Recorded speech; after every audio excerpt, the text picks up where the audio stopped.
Welcome back to our YouTube channel Ashutosh learning classes. तो friends, आज हम करेंगे क्लास 11th एक्सरसाइज 1.3 का बेसिक इंट्रोडक्शन। तो अगर आपने हमारे चैनल को सब्सक्राइब नहीं किया है तो सबसे पहले हमारे चैनल को सब्सक्राइब करें। तो बिना टाइम वेस्ट कर स्टार्ट करते हैं। तो फ्रेंड्स, आज हम करेंगे 4 टॉपिक: सबसेट्स और उसके कुछ examples, intervals as subsets of R यानी रियल नंबर्स, पावर सेट और लास्ट होगा हमारा यूनिवर्सल सेट। तो बिना टाइम वेस्ट कर स्टार्ट करते हैं। तो सबसे पहले फ्रेंड्स, आज हम करेंगे सबसेट। तो सिंपली सबसेट की एक डेफिनेशन लिख लेते हैं। सबसेट क्या होता है? A set A is set to B a set A is set to B a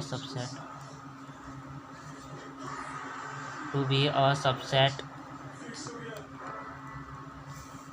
of a set B if every element of A is also an element of B। तो friends, इसमें simply ना पहले हमने simply एक definition लिख लिया है। अब डेफिनेशन से कई बार बच्चों को समझ में नहीं आता, कोई नहीं, हम समझा देते हैं। सबसेट मतलब ये है कि जो एक सेट है ए, मान लिया हमने एक सेट ले लिया ए, ये हमारा 2 और 3, ठीक है। और हमने सेट लिया बी, वो हो गया हमारा 1 2 3 4। तो आप देख सकते हो सिंपली इसमें दिख रहा है 2 3 ना इसमें है, लेकिन ना तो हमारा जो 2 3 वो इसमें पूरे में है, ये वाला पूरा सेट हमारा इसमें है। तो ए जो पूरा सेट है ना, वो किसका सबसेट है? किसका है? बी का। तो हम लिख सकते हैं ए इज़ द सबसेट। तो सबसेट का साइन क्या होता है फ्रेंड्स? देख लो, ऐसे करना है, मतलब सी को थोड़ा सा ऐसे मतलब बनाना है। A is subset of B, simply. तो एक बार डेफिनेशन पढ़ लेते हैं। A set A is said to be a subset of a set B। जो A सेट है वो सबसेट जब कहलाएगा जब A के सारे एलिमेंट B सेट के एलिमेंट B के सेट में हों। मतलब A के कितने एलिमेंट है? 2 ही एलिमेंट है, 2 और 3, और B के सेट में होने चाहिए भाई वो 2 और 3। ये रहा हमारा, मिल गया। तो सिंपली हम लिख सकते हैं A is the subset of B। तो ये हमारा सबसेट है। अब सिंपली हम कुछ एग्जांपल्स करते हैं। चलो, एग्जांपल नंबर 9 है, ये एनसीईआरटी का ही है। Consider the sets phi A is equal to 1। मतलब हमें सेट दे रखा है, एक तो फाई है। फाई मतलब क्या होता है फ्रेंड्स? नल सेट, जो मतलब कोई सेट है ही नहीं, ये फाई होता है। इसको हम एम्प्टी सेट बोलते हैं। मतलब सेट होना तो एम्प्टी सेट, लेकिन ये फाई से डिनोट करते हैं। फाई ना हर सेट में होता है, बस वो दिखाते नहीं हम, जैसे अब हम आगे बताएंगे। चलो, ए सेट क्या है हमारा? 1 और 3, बी ऐसे सीधे रखा है। तो हमें इनमें सिंपल इंसर्ट करना है सबसेट और नॉट सबसेट वाला, मतलब सबसेट है या नहीं। चलो देखते हैं। फाई तो फ्रेंड्स सभी का सबसेट होगा। फाई जो है मतलब हर किसी में ही है। मतलब फाई मतलब होता है कि को ऐसा कोई सेट है ही नहीं। तो मतलब ना जो चीज़ नहीं है वो तो सबके में होएगी, कॉमन सेंस वाली बात है। जो है ही नहीं वो तो सबके पास हो सकती है। तो इसमें हम क्या लिखेंगे? फाई जो है वो सबका सबसेट होता है, ए का भी है, बी का भी है, सी का भी है। तो सीधा सीधा लिख देते हैं हम, phi is subset of B. अब ए जो है बी का सबसेट है या नहीं, तो पहले देखते हैं फ्रेंड्स। ए क्या है हमारा? 1 और 3। बी क्या है हमारा? 1 5 9। तो फ्रेंड्स इसमें 1 तो है लेकिन 3 नहीं है हमारा, तो 3 नहीं है तो ये सबसेट नहीं होगा। तो इसमें सिंपली हम लिख देंगे A is not subset of B. अब थर्ड पार्ट करते हैं। ए बताओ सी का है या नहीं? 1 3, सी में है 1 3, हाँ भाई है, दिख रहा है साफ साफ 1 3 है, 5 7 9 भी है। तो मतलब ए है सबसेट सी का, A is the subset of C. Fourth है बी है सी का, 1 5 9 है, देखते हैं। चलो 1 भी है, 5 भी है, 9 भी है, तो तीनों है, तो ये भी सबसेट है। तो B is the subset of C. यहाँ से हम देखो, मतलब जो सी है ना, 5 भी उसका सबसेट है सी का, ए भी सबसेट है सी का, बी भी सबसेट है सी का।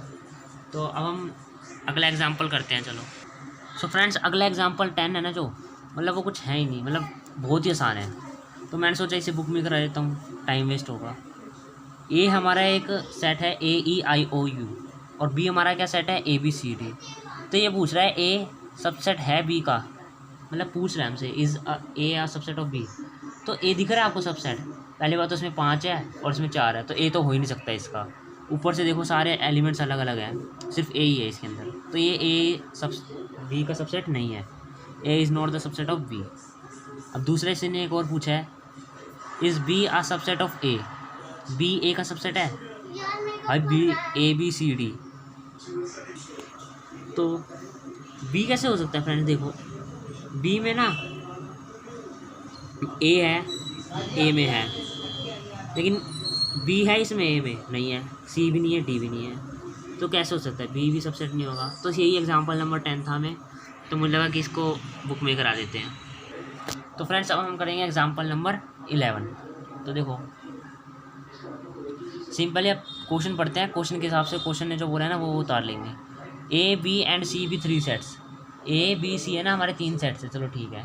A जो है वो B से बिलोंग करता है, B जो है वो सबसेट है C का। Is it true that A is the subset of C?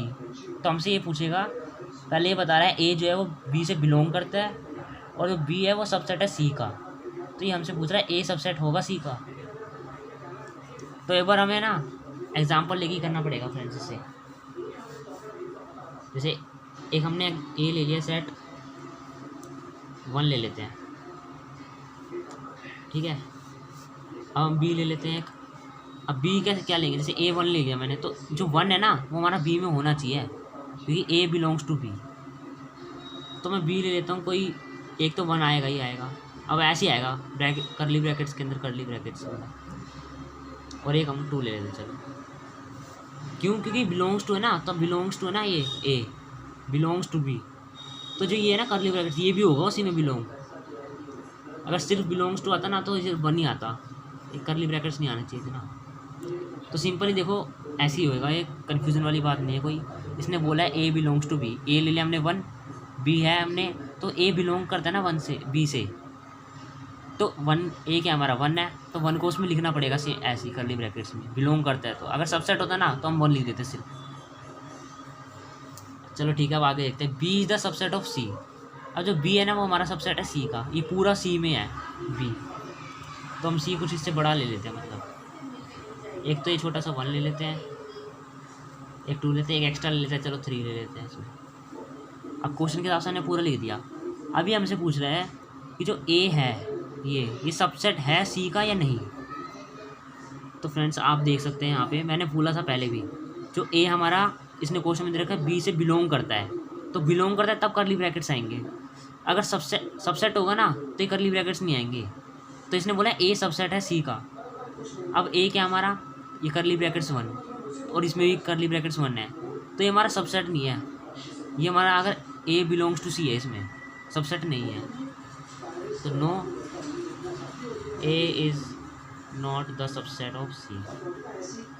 देखो बहुत कन्फ्यूज़न होगी इसमें। जो A है ना सिंपली अब देखो ये 1 है पूरा, ये सेम टू सेम इसमें है, तो हम इसे बिलोंग्स टू लिख सकते हैं, क्योंकि ये हमारा इसके अंदर है, समझ लो ना।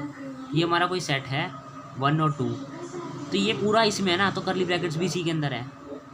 अब सबसेट बोलेंगे ना तो हमें सिर्फ 1 बोलना पड़ेगा, लेकिन यहाँ पर देखो A is subset of C, तो सबसेट है ही नहीं भाई ये, क्योंकि यहाँ पर इसमें भी करली ब्रैकेट्स आ रहे हैं। सबसेट होता है ना जब, तो करली ब्रैकेट्स नहीं आने चाहिए थे।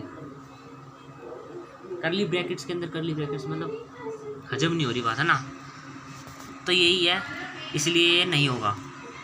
तो फ्रेंड्स अब चलते हैं नेक्स्ट टॉपिक पे। अगला टॉपिक है हमारा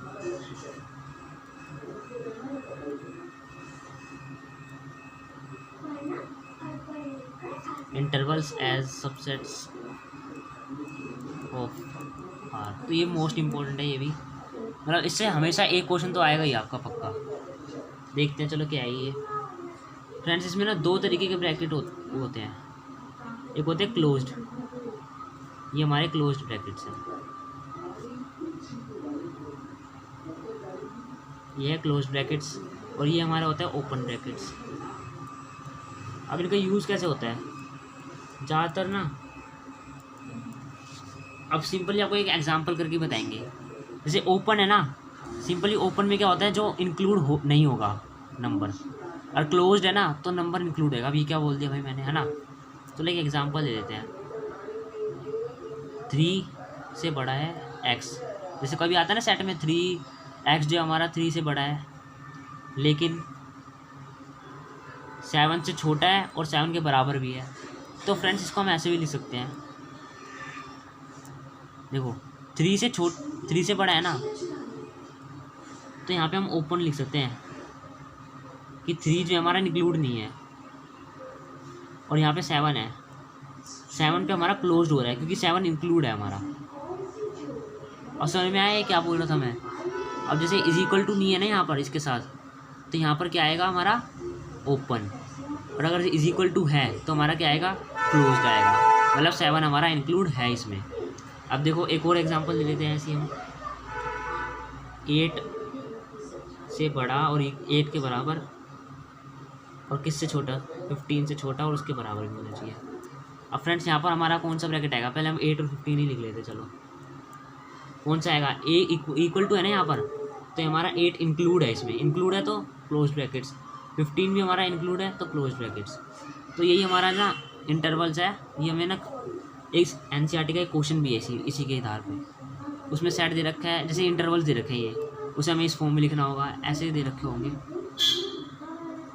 कभी कभार नंबर लाइन पर शो करना होता है ना, तो फ्रेंड्स इसे कैसे शो करेंगे, जैसे ये हमारी नंबर लाइन है,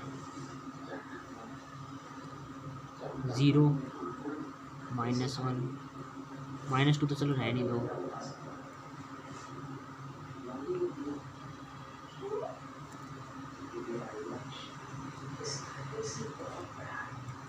5 6 7 3 और 7 ले लेते हैं।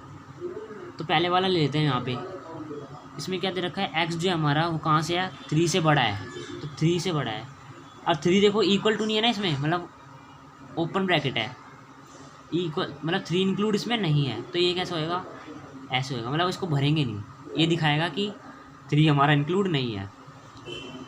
3 से लेके कहाँ तक है, 7 तक, 7 के बीच में, लेकिन 7 जो हमारा वो इंक्लूड है, तो इसको ऐसे भर देंगे, मतलब अब समझ में आया। क्लोज्ड होगा तो ऐसे भर देंगे, ओपन होगा तो ऐसे ही छोड़ देंगे, और एक ऐसे करके मोटी सी थोड़ी लाइन खींच देंगे कि इसके बीच में हमारा नंबर लाइन पे आए, तो सिंपली हमें ऐसे शो करना है इसे। समझ में आ गया होगा। अब इसका भी एक बार लिख ही लेते चलो, 8 से लेके 15 तक। अब देखो 8 से लेके 15 तक है ना, 2 3 4 5 6 7 8 9 10 11 12 13 14 आएगा नहीं आएगा, आ जाएगा, चलो इस पेज पे तो आ गया। चलो मतलब अपना काम होना चाहिए था।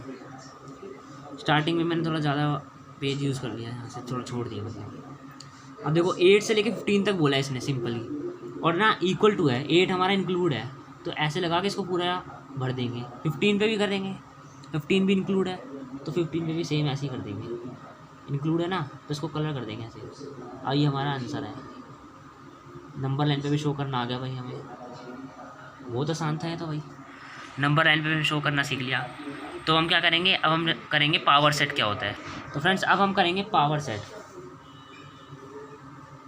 फ्रेंड्स पावर सेट क्या होता है, जिसके कोई एक सेट है हमारा, उसके जितने भी सबसेट होंगे ना, उसको एक सेट में लिखना, वही हमारा पावर सेट कहलाता है। अब कैसे, एक बार पहले डेफिनेशन लिख लेते हैं। The collection of all subsets, देखो मैंने यही कहा है ना, the collection of all subsets, सारे सबसेट्स की कलेक्शन को एक साथ, मतलब एक साथ लिखना, एक सेट के जितने भी सबसेट है ना सबको एक साथ लिखना एक सेट के अंदर, वही हमारा क्या होता है, उस सेट का पावर सेट। जैसे ए के 1 और, अभी एग्जांपल दिखाएंगे, पहले डेफिनेशन लिख लेते हैं। The collection of all subsets of a set ए, और set A is called the power set of A। ये एक बार एग्जांपल देंगे ना, सब कुछ क्लियर हो जाएगा। देखो एग्जांपल ले ले, चलो एक मैंने सेट लिया है 1 और 2, इसमें एलिमेंट हमारे 1 और 2। अब इसके हमारे सबसेट कितने बनेंगे? सबसेट क्या है मतलब, सबको अलग अलग करके लिखेंगे ना। पहले तो हमें करली ब्रैकेट्स बनाने बड़े बड़े, इसी के अंदर आएंगे ये सारे। तो सबसे पहले तो हम 5 लिख लेंगे, ये सबका सबसेट होता है। एक तो हो गया हमारा 5, एक हमारा हो गया 1, एक हमारा हो जाएगा 2। अब एक बार दोनों को एक साथ लिख देंगे ना हम, चलो भाई दोनों को एक साथ लिख दिया। तो सिंपली हमारे इसके 4 सबसेट आए हैं। 1, एक तो 5 सबका होता है, 1 2 और 1 और 2 एक साथ। तो ये जो हमारा आया ना, ये हमारा पावर सेट आया है ए का, इसे हम ऐसे लिखते हैं। अब मैं एक और एग्जांपल देता हूँ। वैसे हमें इसको निकालना है ना, अगर कोई बड़ी वो दे दे, सिंपली हमें निकालने के लिए ना बोले, और उसका कोई मतलब पूछे कितने सबसेट बनेंगे उस सेट के, तो उसके लिए हमारा एक फॉर्मूला होता है 2 की पावर n। ये बहुत इंपॉर्टेंट फॉर्मूला है। अगर कोई आपको एग्जांपल दे दे, मतलब 3 elements they they A set में, 1 2 3 1 2 3 दे दे, तो वैसे आप निकाल तो लोगे, लेकिन फिर भी अगर हमें कन्फ्यूज़न हुए ना करेक्ट करने के लिए, तो फॉर्मूला यूज़ करेंगे। कैसे करेंगे इसे? 2 की पावर n। कैसे? n क्या होगा यहाँ पे फ्रेंड्स? n होगा कितने एलिमेंट्स है इसके अंदर, सेट में कितने एलिमेंट्स है। तो यहाँ पे हम साइड में करते हैं एक बार, 2 की पावर n। n कितने यहाँ पे एलिमेंट्स कितने हैं? 3 एलिमेंट्स है भाई। तो 2 × 2 × 2 क्या होगा? 8। तो इसके हमारे 8 सबसेट बनेंगे। और ऊपर वाले में कितने बन रहे थे हमारे? चलो एक बार करके देख लेते हैं इसी फॉर्मूले से। 2 है ना, तो 2 का स्क्वायर कर देंगे सिंपली, तो कितने बनेंगे हमारे? 4 सबसेट। और हमारे इसमें देखो 4 ही बने थे, 1 2 3 4। अब ऐसे इसमें भी निकाल लेंगे हम सबसेट्स, मतलब है पावर सेट ही निकाल रहे हैं हम। ये पावर सेट ही होता है जितने भी सबसेट निकालेंगे ना। सबसे पहले तो बिना देखे आँख बंद करके ना 5 लिख दो, सबको एक बार लिख देंगे, 1 2 3। अब 1 2 को एक साथ लिख देंगे,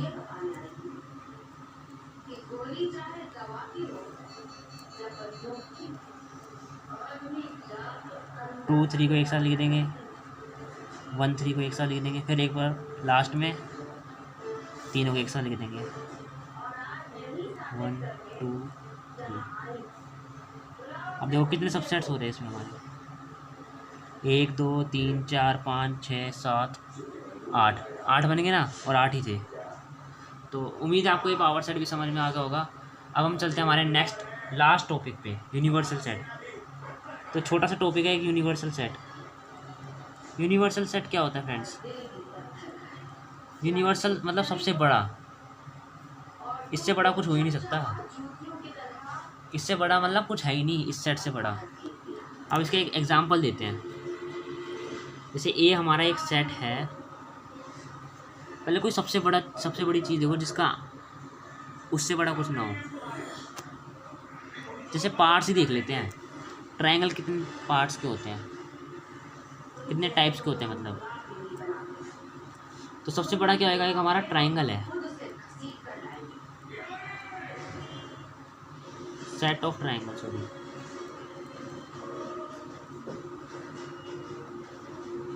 तो ये मैंने यूनिवर्सल सेट लिख दिया, क्यों? क्योंकि इसके भी ट्रायंगल के ना पार्ट्स होते हैं। अब कोई सा ये थोड़ा ना लिखा है मैंने, कौन कौन से होते हैं? राइट एंगल होता है, आइसोसेलेस, इक्विलेटरल। तो 3 टाइप के ट्रायंगल्स थे, तो मैंने यहाँ पे ट्रायंगल लिख दिया सीधा। तो हमारा इसका यूनिवर्सल सेट हो गया। अब इसके हम छोटे छोटे सबसेट, अलग अलग सेट कौन कौन से होंगे इसके? अगर हम इसको ऐसे भी लिख सकते थे, आइसोसेलेस, राइट एंगल और इक्विलेटरल। ट्रायंगल भी लिखना है लास्ट में सबकी, है ना। तो मतलब कोई एक ट्रायंगल नहीं पूछा था, मैंने सारे ही लिख दिए एक बार में, सेट ऑफ ट्रायंगल। तो ये हमारा यूनिवर्सल सेट होता है। उम्मीद है आपको फ्रेंड्स ये वीडियो पसंद आई होगी, और अगर आपको ये वीडियो पसंद आई है तो चैनल को सब्सक्राइब करें ऐसी वीडियोस के लिए, और लाइक करें, शेयर करें और फ्रेंड्स के साथ शेयर करना ना भूलें। Thanks for watching.